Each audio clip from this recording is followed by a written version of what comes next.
Le Fouquet-Barrière, célèbre établissement parisien, accueillait hier soir, lundi 25 novembre, la soirée de gala organisée par Carla Maury, présidente et fondatrice de l'association Marraines de Cœur, en présence notamment du comédien et humoriste Pierre Sellem, le parrain de l'association. Le but de cette association ? Collecter des fonds afin de soutenir toute l'année 11 autres associations.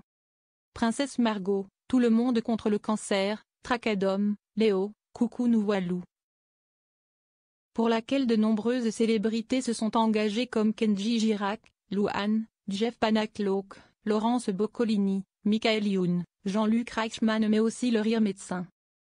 Et ce n'est pas tout. Marraines du Cœur soutient aussi les Blues Roses, les Bonnes Fées, association créée par Sylvie Tellier en 2015.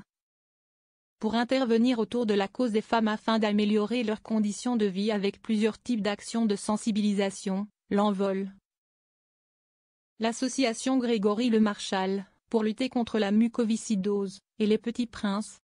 Pour cette soirée organcier au Fouquet, les invités ont eu le droit à un cocktail dînatoire et à l'accès à un bar à champagne dans les salons mythiques. Une vente aux enchères avec des lots d'exception par tirage au sort a aussi été organisée. Parmi les célébrités qui ont répondu à l'appel, on retrouve Laurent Baffy, Sylvie Tellier, ou encore l'artiste Richard Orlinowski et Sandra Sisley, l'épouse de l'acteur Thomas Sisley. La femme d'affaires est apparue tout sourire après avoir annoncé il y a peu avoir été victime d'un cambriolage. Sur Instagram, elle avait confié: « Ça fait longtemps que je ne suis pas revenue dans ma maison du Moulin et que je ne fais pas de vidéos ici, mais en revenant d'un rallye au Maroc, nous avons eu la joie de voir que nous avons été cambriolés par un gang de dreux. »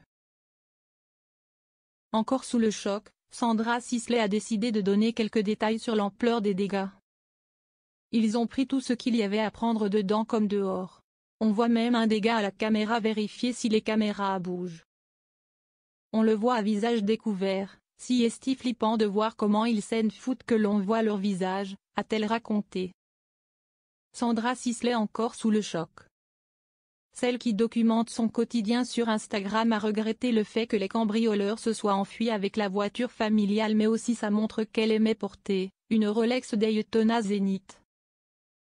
Si vous en voyez une à la vente ou qu'on vous en propose une sous le manteau, il y a des chances que ce soit la mienne, a-t-elle annoncé dépitée.